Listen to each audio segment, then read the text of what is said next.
अस्सलाम वालेकुम, कैसे हैं आप लोग। उम्मीद करता हूँ आप सबके सब जो हैं बिल्कुल खैरियत से होंगे। और आज की इस वीडियो में हम मैथ के जिस टॉपिक पे बात करेंगे उसका नाम है व्हाट इज़ थ्योरम।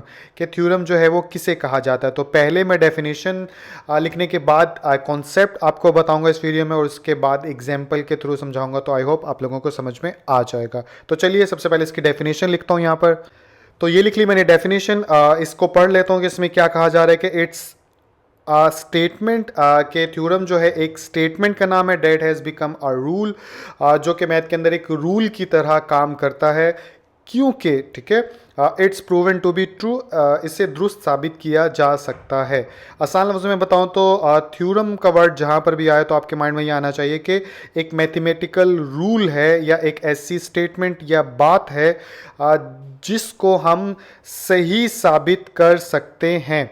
ठीक है, एक ऐसी बात या एक ऐसा रूल जिसको हम अप्रूव करके सही साबित कर सकते हैं, उस चीज को थ्योरम कहा जाता है। अब मिसाल दूंगा तो आप लोगों को समझ में आ जाएगी। तो ये आ गई एग्जांपल्स। आपने दो थ्योरम्स अभी तक की क्लासेस में पढ़े होंगे जरूर।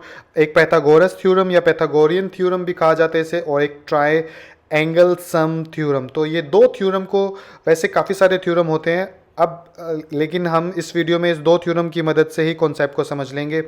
तो मैंने क्या बोला था, थ्योरम एक ऐसी बात होती है जिसको सही साबित किया जा सकता है। तो पैथागोरस थ्योरम के अंदर कौन सी ऐसी बात की जाती है जिसको हम दुरुस्त साबित करेंगे। तो आप लोगों को याद होगा कि कोई भी राइट ट्राइंगल, मैं एक बना लेता हूँ फिर आपको बताता हूँ। मिसाल के तौर पर ये एक राइट ट्राइंगल है। राइट ट्राइंगल कौन सी होती है? जिसमें एक एंगल 90 डिग्री का हो। ठीक है, ये राइट ट्राइंगल है।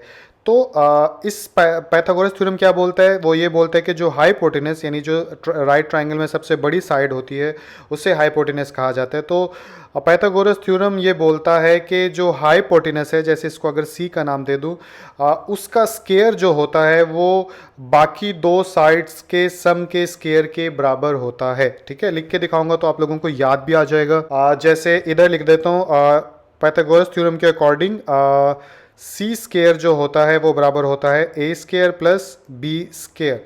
तो अब इस चीज़ को हम यानी कि अगर तो ये पैथागोरस, क्योंकि इसके साथ थ्योरम लिखा हुआ है, तो अगर ये थ्योरम है तो ये बात सही भी साबित होनी चाहिए। तो सही भी साबित करने की कोशिश करते हैं। इसको ए स्केयर, बी स्केयर और सी स्केयर को यहाँ से मिटा देते हैं और इनकी जगह कोई लेंथ लिख देता हूँ ताकि आप लोगों को आप लोग पता चला सको। जैसे अगर इसकी लेंथ में रख दूँ 5 इंचज़, ठीक है, और इसकी लेंथ रख देते हैं 12 इंचज़, और इसकी लेंथ रख देते हैं 13 इंचज़। ठीक है, और इसके अकॉर्डिंग अब देखें, पाइथागोरस थ्योरम के अकॉर्डिंग के बराबर आता है। तो सी इसको कंसीडर किया था तो 13 का स्केयर आ जाएगा यहाँ पे, और एक इसके और तो यहाँ पे आ जाएगा 5 का स्केयर। ठीक है, प्लस बी जो है वो 12, तो 12 का स्केयर।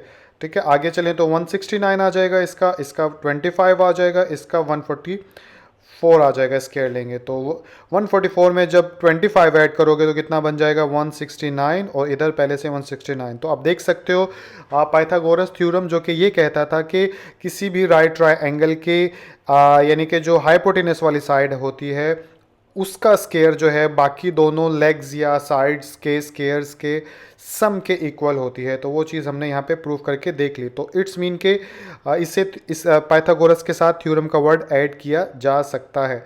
इसी तरह सेकंड ट्राइंगल सम थ्योरम जो है, इसको भी देख लेते हैं, आपको और अच्छे से समझ में आ जाएगा। तो ट्राइंगल सम थ्योरम के अंदर आप लोगों को पता है कि कोई भी ट्राइंगल होती है, उसके इंटरनल या इंटीरियर एंगल्स का सम जो होता है वो कितना होता है? वो 180 होता है। ठीक है, तो ये मैंने लिख भी दिया कि sum of inside angles of triangle is equal to 180 degree. इसको अब प्रूफ करने जाऊंगा तो एक अलग से टॉपिक बन जाएगा। एक लाइन ऐसे डालनी पड़ेगी कैसे, और फिर यानी कि ऐसे करके 180, यानी ये एक अलग होगा। लेकिन आप लोगों को क्योंकि ये बात पता होगी, ऑब्जेक्टिव के अंदर भी आती है कि किसी भी ट्राइंगल के इंटरनल एंगल्स का सम जो होता है 180 होता है। ठीक है, जैसे angle 1 plus angle 2 plus angle 3 180 degree. ठीक है, अगर एक एंगल रख लें हम 80 डिग्री का, और एक एंगल रख लें हम यानी कि 70 डिग्री का, और एक एंगल रख लें हम यहाँ पे 30 डिग्री का, तो ये कितना हो गया? 180 डिग्री। खैर ये इस थ्योरम को प्रूव करना तो बहुत लंबा हो जाएगा, आप लोगों को कॉम्प्लिकेशंस भी होगी, अलग से टॉपिक होगा इसके लिए। इस थ्योरम को प्रूव करने के लिए और कुछ आप लोगों को पता होना चाहिए। लेकिन मेन चीज़ आप लोगों ने जो यहाँ सीखनी थी वो ये कि ट्राइंगल सम थ्योरम के अंदर क्या कहा जाता है कि किसी भी ट्राइंगल के अंदर वाले एंगल्स का सम जो होता है वो 180 डिग्री होता है, और ये बात सही है। ठीक है, तो यहाँ से आज हमने ये सीखा कि थ्योरम का मतलब एक ऐसी बात या एक ऐसा रूल होता है जिसको अगर हम कह रहे हैं या लिख रहे हैं तो उसको साबित भी करके दिखा सकते हैं, और मतलब इसका कुछ नहीं होता। ठीक है, तो आई होप आज के इस वीडियो में आप लोगों को थ्योरम जो है वो किसे कहा जाता है समझ में आया होगा। अपना बहुत सा ख्याल रखिएगा। अगली वीडियो के अंदर किसी अगले टॉपिक के साथ आप लोगों से मुलाकात होती है, तब तक अपना ख्याल रखिएगा। अल्लाह हाफिज।